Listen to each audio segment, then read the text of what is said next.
Manchester, England. October 14th, 2018.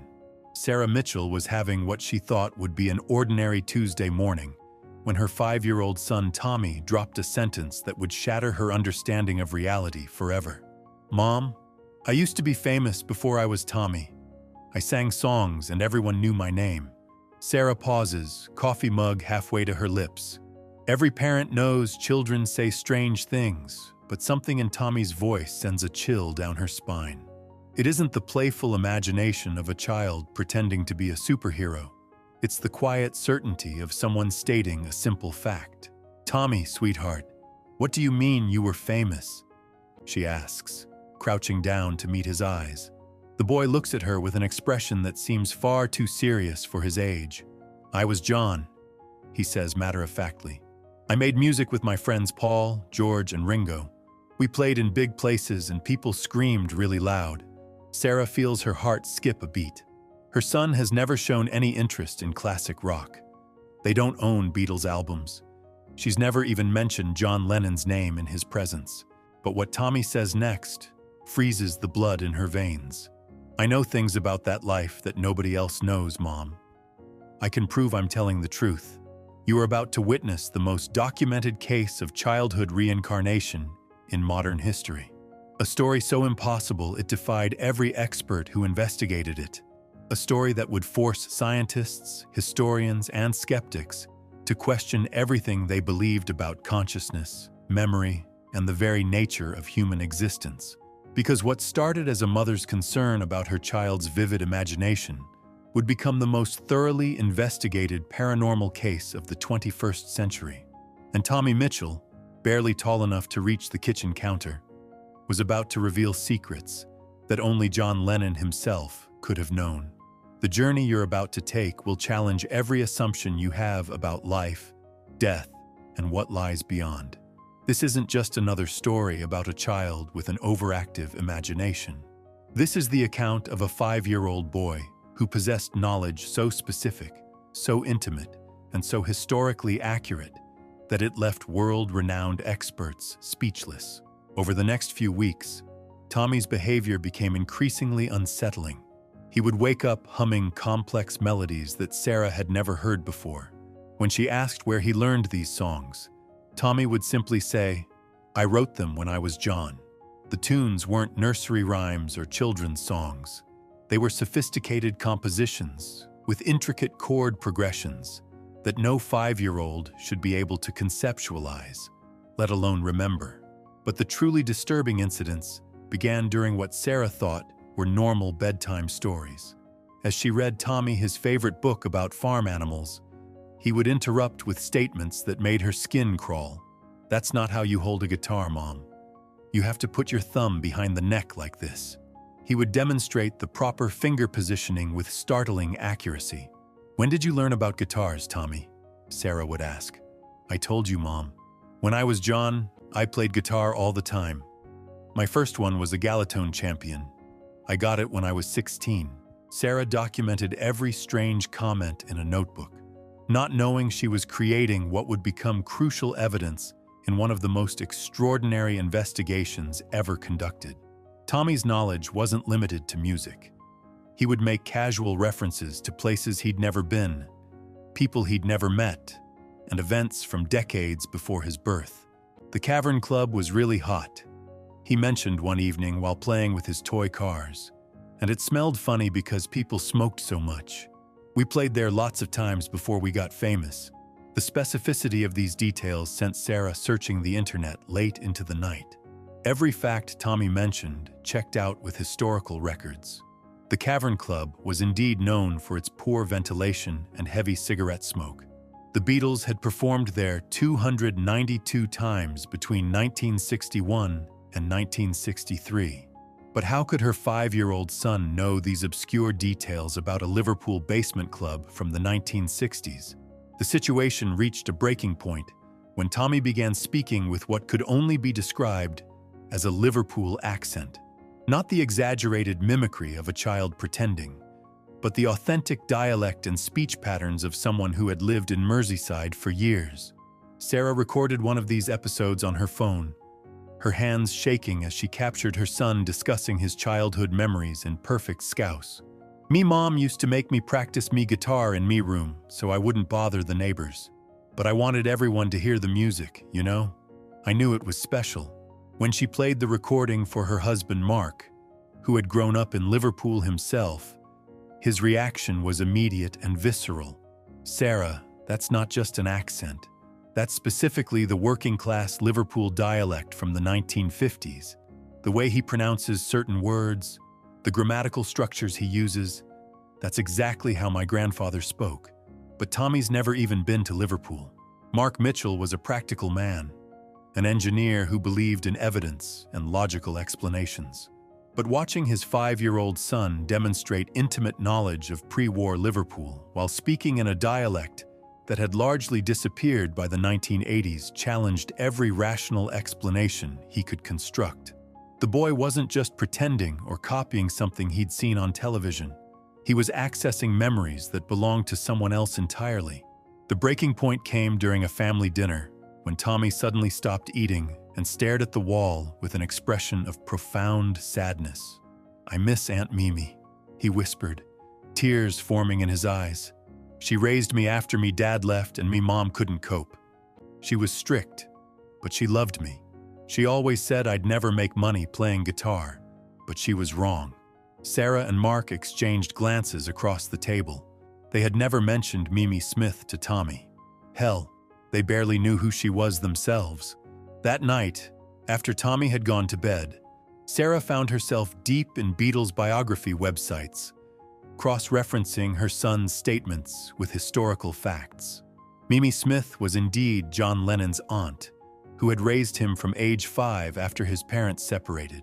She had famously told young John that the guitar was all well and good, but he'd never make a living at it. The accuracy of Tommy's emotional connection to this woman, whom he described with the genuine affection of a nephew remembering a beloved guardian, was impossible to explain through conventional means. But Tommy wasn't finished revealing the impossible. Over the following days, he began drawing pictures that left his parents stunned. Not typical children's artwork, but detailed sketches of rooms, buildings, and people with an artistic skill far beyond his years. "This is the house where I lived with Aunt Mimi," he explained, showing them a remarkably accurate drawing of 251 Menlove Avenue in Liverpool. The proportions were correct, the architectural details precise. Even the garden layout matched photographs Sarah found online. The most chilling drawing showed a young woman with long, dark hair wearing what appeared to be 1960s clothing. "This is Cynthia," Tommy said quietly. "She was my first wife. We were very young when we got married. I wasn't always nice to her, and I feel bad about that now." Sarah stared at the drawing, recognizing it immediately as Cynthia Lennon, John's first wife. The resemblance was uncanny, but more disturbing was the genuine remorse in Tommy's voice as he spoke about their relationship. These weren't the fabricated stories of a child seeking attention.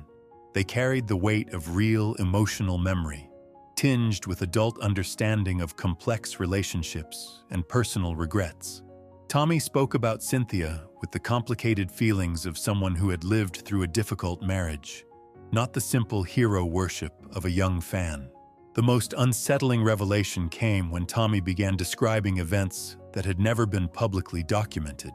During breakfast one morning, he looked up from his cereal and said something that stopped Sarah's heart. "The day before I died, I signed an album for a man with glasses. He seemed nervous and kept asking strange questions about my music. I felt something was wrong, but I signed it anyway. I should have listened to that feeling." Mark nearly choked on his coffee. Tommy had just described Mark David Chapman, John Lennon's killer, with chilling accuracy. But this detail had never been part of any documentary or biography the family had access to. The specificity was terrifying. Tommy continued with haunting precision. "He was waiting outside our building when Yoko and I came home. He called my name and I turned around. I remember thinking he looked angry, not like a normal fan. Then everything went dark." Sarah's hands trembled as she wrote down every word. Her 5-year-old son was describing the final moments of John Lennon's life with the intimate detail of someone who had lived through them.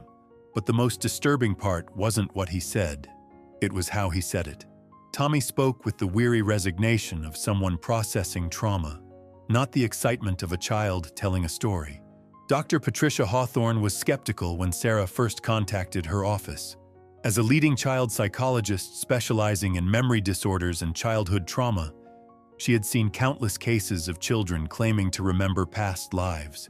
In her 25 years of practice, every single case had eventually been explained through exposure to media, overheard conversations, or elaborate fantasy play. She agreed to meet with Tommy primarily to help Sarah understand her son's need for attention and to recommend appropriate therapeutic interventions. The consultation took place in Dr. Hawthorne's comfortable office, filled with toys and child-friendly furniture. Tommy entered without the typical shyness most 5-year-olds displayed in new environments. He surveyed the room with calm confidence and immediately walked to the piano in the corner. Without asking permission, he sat down and began playing a complex melody that Dr. Hawthorne didn't recognize. His small fingers moved across the keys with technical precision that defied his age and size. The music was hauntingly beautiful, with sophisticated chord progressions and emotional depth that spoke of years of training and experience. When he finished, Tommy turned to Dr. Hawthorne with matter-of-fact simplicity. "I wrote that song in 1969, but I never recorded it properly. It was too personal to share back then." Dr. Hawthorne felt a chill run down her spine. She had been playing piano for 30 years and recognized exceptional musical ability when she heard it. What Tommy had just performed wasn't a simple melody a child might pick out by ear. It was a complex composition that demonstrated advanced understanding of musical theory, harmonic structure, and emotional expression. The boy had no formal musical training, yet he played with the skill of someone who had spent decades mastering the instrument. But Tommy wasn't finished. He began describing the process of writing and recording music with technical knowledge that astounded the psychologist. "The thing about recording is you have to get the feeling right, not just the notes. In the studio, we would sometimes do 20 takes of the same song because the emotion wasn't coming through. George Martin understood this. He knew when we had captured something special." Dr. Hawthorne found herself frantically taking notes. Tommy was discussing George Martin, the Beatles' producer, with the familiarity of someone who had worked closely with him for years. He used industry terminology correctly, described recording techniques with accuracy, and spoke about the creative process with insights that even seasoned musicians would find valuable. This wasn't information a 5-year-old could have absorbed from casual exposure to music documentaries.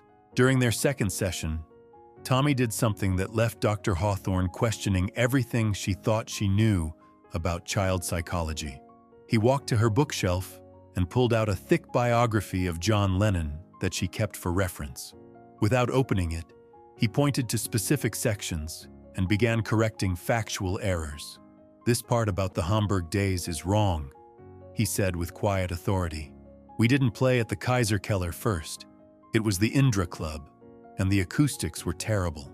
The author got confused about the timeline. Dr. Hawthorne checked the book later and discovered Tommy was absolutely correct.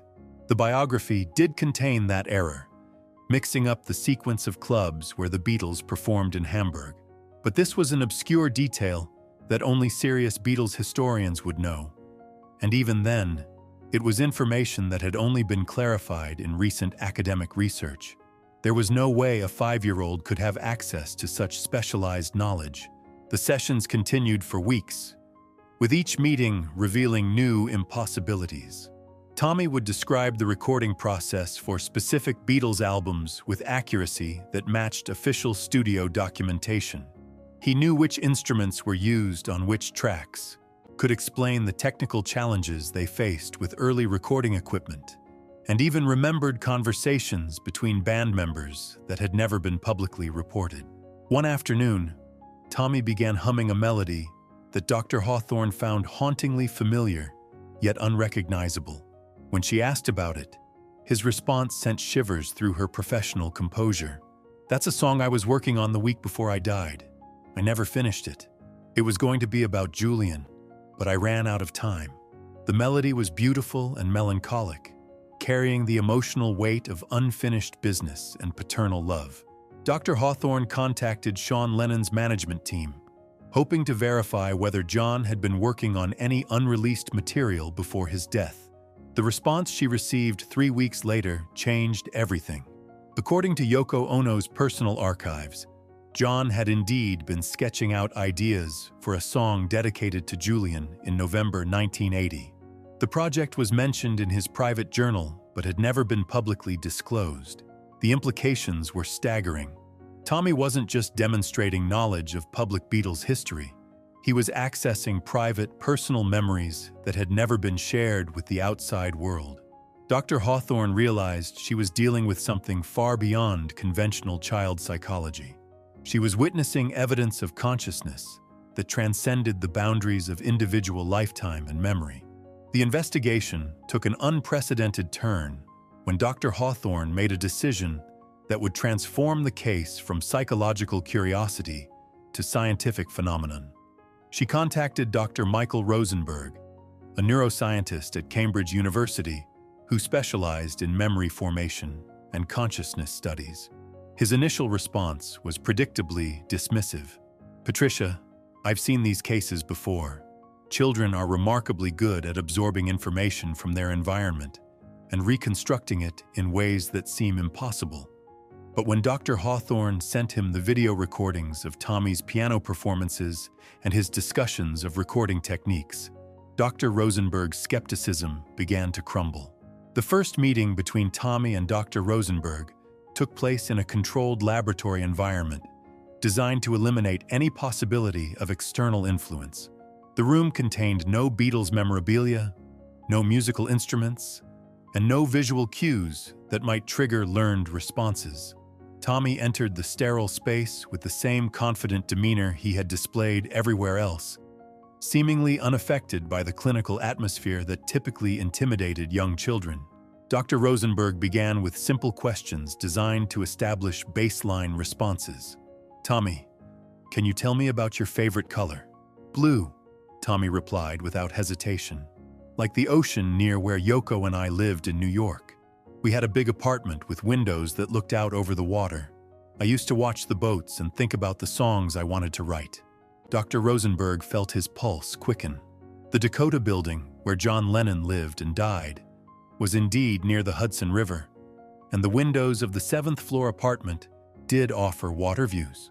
But Tommy continued with details that made Dr. Rosenberg's scientific training war with the impossible evidence before him. "The piano in our apartment was white, and I placed it in the living room where the morning light would hit the keys. Yoko would sit in her favorite chair and listen while I worked on new melodies. Sometimes she would suggest changes, and she was usually right." The intimacy of these memories, the emotional warmth with which Tommy described domestic scenes from John and Yoko's private life, carried the authenticity of lived experience. Dr. Rosenberg introduced increasingly sophisticated tests designed to challenge Tommy's knowledge. He presented the boy with photographs of people associated with the Beatles, mixing genuine associates with random individuals from the same era. Tommy identified each person correctly, but more remarkably, he provided personal anecdotes about his relationships with them. "That's Klaus Voormann," he said, pointing to a photograph of the German artist and musician. "He designed the cover for Revolver. We met him in Hamburg, and he became a good friend. He played bass on some of my solo recordings after the Beatles ended." The accuracy was startling, but what truly amazed Dr. Rosenberg was Tommy's emotional response to certain photographs. When shown a picture of Stuart Sutcliffe, the Beatles' original bass player who died young, Tommy's face filled with genuine sadness. "Stuart was my best friend before he got sick. He was a brilliant artist, better than any of us at painting. I still miss him." The grief in Tommy's voice was real, profound, and completely inappropriate for a 5-year-old discussing someone who had died decades before his birth. Dr. Rosenberg decided to conduct an experiment that would either definitively prove or disprove Tommy's claims. He arranged for the boy to be interviewed by Dr. Ellen Morrison, the world's leading expert on Beatles history and author of 7 definitive biographies about the band. If anyone could expose inconsistencies or fabrications in Tommy's story, it would be Dr. Morrison. The meeting took place at the University of Liverpool, in a conference room overlooking the city where John Lennon had been born and raised. Dr. Morrison arrived armed with detailed questions about obscure events, personal relationships, and private moments that had never been documented in any public source. Her strategy was to catch Tommy in contradictions or gaps in knowledge that would reveal the limitations of whatever source material he might have unconsciously absorbed. Tommy entered the room and immediately walked to the window, gazing out at the Liverpool skyline with an expression of deep recognition. "It's changed so much," he said quietly, "but I can still see where everything used to be." He pointed to various locations, describing buildings and landmarks from the 1940s and 1950s with the familiarity of someone who had grown up in the city. "That's where the old Empire Theater was. I used to dream about performing there someday." Dr. Morrison began her interrogation with questions about John Lennon's early childhood, focusing on details that even dedicated fans wouldn't know. Tommy answered each question with casual accuracy, but more importantly, he provided emotional context that brought the historical facts to life. "Aunt Mimi was worried about me all the time," he explained. "She thought I was too wild, too angry about Dad leaving, but she never understood that the anger helped me write songs." It gave the music increasingly amazed by Tommy's responses. He core power.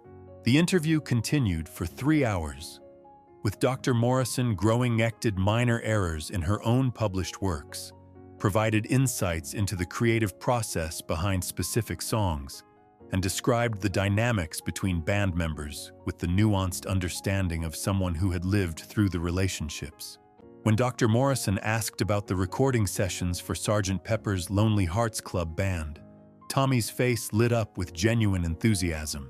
"That was the most fun we ever had in the studio," he said. "We were experimenting with everything, trying sounds nobody had heard before. Paul had this idea about creating a fictional band, and it freed us to be more creative. George Martin was brilliant during those sessions. He understood our vision and helped us make it real." The technical details Tommy provided about specific recording techniques, the order in which tracks were laid down, and the interpersonal dynamics during the sessions matched perfectly with official studio documentation that had only been released to researchers in recent years. But the moment that shattered Dr. Morrison's professional skepticism came when Tommy began describing the breakup of the Beatles. His account wasn't the sanitized version found in most biographies, but a deeply personal and painful recounting of friendships falling apart under the pressures of fame and creative differences. "Paul and I were like brothers, but brothers fight sometimes. We both wanted to control the music, and neither of us was good at backing down. I said things I regret, and so did he. The business stuff made everything worse." Tommy's voice carried genuine regret as he discussed the end of the band, the lawsuits, and the personal animosity that had developed between former friends. "I wish we could have found a way to work it out," he continued. "The music was more important than our egos, but we couldn't see that at the time. We were all hurting, and we hurt each other instead of helping each other." The emotional authenticity of these memories, the adult understanding of complex personal and professional relationships, was impossible to fake or learn from external sources. Dr. Morrison left the meeting in a state of professional crisis. Everything she thought she knew about memory, consciousness, and the nature of human identity had been challenged by a 5-year-old boy who spoke about John Lennon's life with the intimate knowledge of someone who had lived it. She spent the following weeks reviewing her notes, checking facts, and consulting with colleagues, but every piece of evidence pointed to the same impossible conclusion. The scientific community began to take notice when Dr. Morrison published her preliminary findings in the Journal of Consciousness Studies. Her paper, titled "Anomalous Memory Phenomena in Early Childhood, a Case Study," sparked intense debate among researchers worldwide. The documented evidence was too extensive and specific to dismiss, yet the implications challenged fundamental assumptions about the nature of consciousness and personal identity. Tommy's case attracted the attention of Dr. Sarah Chen, a quantum physicist at Oxford who had been researching the relationship between consciousness and quantum mechanics. Her theoretical work suggested that consciousness might not be limited to individual brains, but could exist as a form of quantum information that transcends physical death. Tommy's apparent access to John Lennon's memories provided potential evidence for her controversial theories about the survival of consciousness beyond biological death. Dr. Chen designed a series of experiments to test whether Tommy could demonstrate knowledge that existed only in John Lennon's private thoughts and experiences. She worked with Yoko Ono to identify specific memories that had never been shared with anyone else, moments of private reflection and personal insight that existed only in John's consciousness. The results of these tests would either provide unprecedented scientific evidence for the continuation of consciousness after death, or reveal the limitations of Tommy's remarkable but ultimately explainable abilities. The stage was set for the most comprehensive investigation of apparent reincarnation ever conducted, with implications that would extend far beyond one unusual child and into the very nature of human consciousness itself. Tommy Mitchell, still just 5 years old and unaware of the scientific revolution he was causing, continued to live with memories and knowledge that shouldn't exist, carrying the consciousness of one of history's most famous musicians in the body of a British schoolboy. The breakthrough came on a rain-soaked Thursday morning when Dr. Chen arrived at the Mitchell household with a sealed envelope provided by Yoko Ono. Inside were 3 handwritten questions about deeply personal moments that John Lennon had experienced alone, thoughts he had never shared with anyone, not even his closest confidants. These weren't historical facts that could be researched or overheard in conversations. They were the kind of private, internal experiences that die with a person unless consciousness somehow persists beyond death. Tommy sat cross-legged on the living room carpet, playing with toy soldiers while Dr. Chen prepared her recording equipment. The contrast was jarring. A world-renowned physicist conducting groundbreaking consciousness research with a kindergartner who was more interested in his action figures than the scientific revolution unfolding around him. Sarah and Mark watched from the kitchen doorway, their lives forever changed by their son's impossible memories. Dr. Chen opened the envelope and read the first question aloud. "Tommy, can you tell me about the last song you were working on before you died? Not the ones people know about, but something private you were writing just for yourself." Tommy looked up from his toys with sudden seriousness, his childish demeanor shifting into something deeper and more contemplative. "I was writing something for my mother," he said quietly. "Not Aunt Mimi, but my real mum, Julia. She died when I was 17. And I never got to tell her how much I loved her despite everything that happened. The song was called Mother's Ghost, and I would play it late at night when Yoko was sleeping. It was too painful to share with anyone. The melody was simple, just me and the guitar, but the words were about forgiveness and missing someone who was gone before you could make things right." Dr. Chen felt her hands tremble as she checked her notes. According to Yoko's information, John had indeed been working on a deeply personal song about his mother in the weeks before his death. The project was so private that even she had only glimpsed fragments of lyrics scribbled in his personal notebook. The existence of this song had never been publicly documented, yet Tommy described it with the emotional weight of someone who had poured his soul into its creation. The second question pushed even deeper into John's private consciousness. "Can you describe the recurring dream you had about your father?" Tommy's expression darkened, and for a moment he looked far older than his 5 years. "Every few months I would dream that my dad came back," he began, his voice carrying a sadness that made the adults in the room uncomfortable. "He would knock on the door, and I would be a little boy again, maybe 6 or 7. In the dream, I would run to him and he would pick me up and say he was sorry for leaving.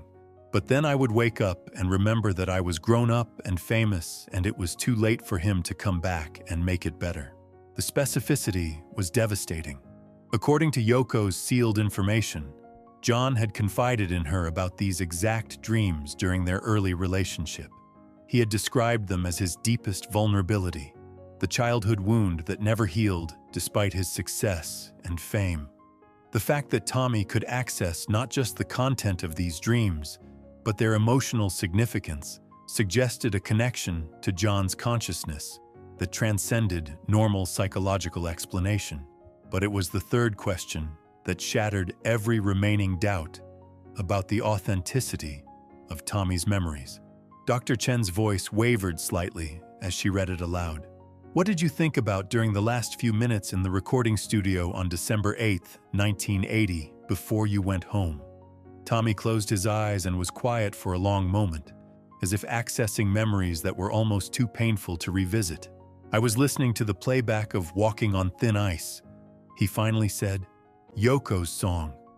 I was thinking about how proud I was of her, how much her music meant to me even though the critics never understood it. I remember thinking that we were finally finding our creative balance as partners, not just as husband and wife. Then I looked at the clock and realized we should go home. I wanted to have dinner together and maybe work on some new ideas that night. He paused, and when he continued, his voice carried the weight of tragic prescience. I had this strange feeling in the studio that day, like something important was ending. Not just the recording session, but something bigger. I pushed the feeling away because I didn't want to be negative, but looking back now, maybe my soul knew what was coming. I wish I had paid attention to that warning. The silence in the room was profound. Dr. Chen checked her documentation and found that Tommy's account matched perfectly with the studio logs from Double Fantasy's final recording session. But more than that, he had accessed John's private thoughts and feelings from his final hours, internal experiences that had died with him on a Manhattan sidewalk 42 years earlier. Sarah Mitchell watched her son describe the last moments of another man's life with heartbreaking accuracy. The boy who still needed help tying his shoes was carrying the consciousness of a murdered musician, complete with memories, emotions, and unresolved psychological wounds. The magnitude of what they were witnessing began to sink in. This wasn't just about reincarnation or past lives. This was evidence that human consciousness might be far more complex and enduring than anyone had imagined. Dr. Chen packed her equipment with shaking hands, knowing that she had just documented something that would change science forever. The implications extended far beyond Tommy's case. If consciousness could survive death and transfer to a new body while retaining specific memories and personality traits, then everything humanity believed about the nature of existence needed to be reconsidered. Today, Tommy Mitchell is 8 years old and lives a relatively normal life in Manchester. The intense memories of being John Lennon have faded gradually, like dreams dissolving in morning light. He plays football with his friends, struggles with mathematics homework, and shows no unusual musical abilities. But sometimes, late at night, Sarah still finds him humming melodies she doesn't recognize, and his eyes carry a depth that seems impossible for his age. The scientific papers documenting his case continue to circulate among researchers worldwide, sparking debates that challenge our most fundamental assumptions about consciousness, memory, and the nature of human identity. Dr. Chen's findings have opened new avenues of research into quantum consciousness theory, while Dr. Morrison's documentation remains the most comprehensive evidence of apparent reincarnation ever recorded. The questions Tommy's case raises are profound and unsettling. If consciousness can survive death and carry specific memories into a new life, what does this mean for our understanding of who we are? Are we simply biological machines that cease to exist when our bodies fail, or are we something far more complex and enduring? Perhaps the most disturbing aspect of Tommy's story isn't what it tells us about reincarnation, but what it reveals about the limitations of human knowledge. Science prides itself on rational explanation, yet here was a 5-year-old boy who possessed intimate knowledge of a life he never lived, memories of experiences that occurred decades before his birth, and emotional connections to people who died when he was just a possibility. The Mitchell family has chosen to live quietly, away from media attention and scientific scrutiny. They've learned to accept that their son was briefly the vessel for something impossible, something that challenges everything we think we know about life and death. Tommy himself remembers very little of his time as the boy who claimed to be John Lennon, but occasionally he'll make an offhand comment that stops his parents cold. Last month, while walking past a music store, Tommy paused and stared at a guitar in the window. For just a moment, his expression changed, becoming wistful and nostalgic in a way that seemed far too mature for his 8 years. Then he shrugged and asked his mother if they could get ice cream, the moment passing like a whisper of something that once was. The truth is, we may never fully understand what happened to Tommy Mitchell during those extraordinary months in 2018. Was it genuine reincarnation, an unprecedented case of genetic memory, or something else entirely beyond our current scientific comprehension? The evidence is overwhelming, yet the implications are so staggering that accepting them requires a fundamental shift in how we view human existence. What we do know is that Tommy's case has joined a growing number of similar incidents worldwide. Children who speak languages they've never learned, who possess knowledge of historical events they couldn't possibly know, who carry emotional scars from lives they never lived. These cases are becoming more frequent, more documented, and more difficult to dismiss as coincidence or fraud. Perhaps consciousness is not the fragile, temporary phenomenon we've always believed it to be. Perhaps memory transcends the physical boundaries of individual brains. Perhaps death is not the absolute ending we fear, but simply a transition from one form of existence to another. Tommy Mitchell's story suggests that the human soul might be far more resilient and enduring than we ever dared to imagine. The boy who once claimed to be John Lennon has returned to childhood, but the questions his case raised continue to haunt the scientific community. In research laboratories and university conferences around the world, scholars are grappling with evidence that challenges the very foundation of materialist science. They are being forced to consider possibilities that were once relegated to the realm of spiritual belief and philosophical speculation. Whether we choose to accept it or not, Tommy Mitchell's case represents a crack in the wall of conventional scientific understanding. Through that crack, we catch a glimpse of something vast and mysterious, something that suggests human consciousness might extend far beyond the brief span of a single lifetime. The implications are both terrifying and wonderfully hopeful, suggesting that perhaps nothing truly dies, that love and memory and the essence of who we are might persist in ways we're only beginning to understand. The boy from Manchester, who briefly carried the memories of a murdered musician, has returned to his ordinary life, but the extraordinary questions his case raised will continue to challenge humanity's understanding of existence for generations to come. In the end, Tommy's story isn't just about one remarkable child or one famous musician. It's about the eternal human quest to understand who we are, where we come from, and what happens when we die.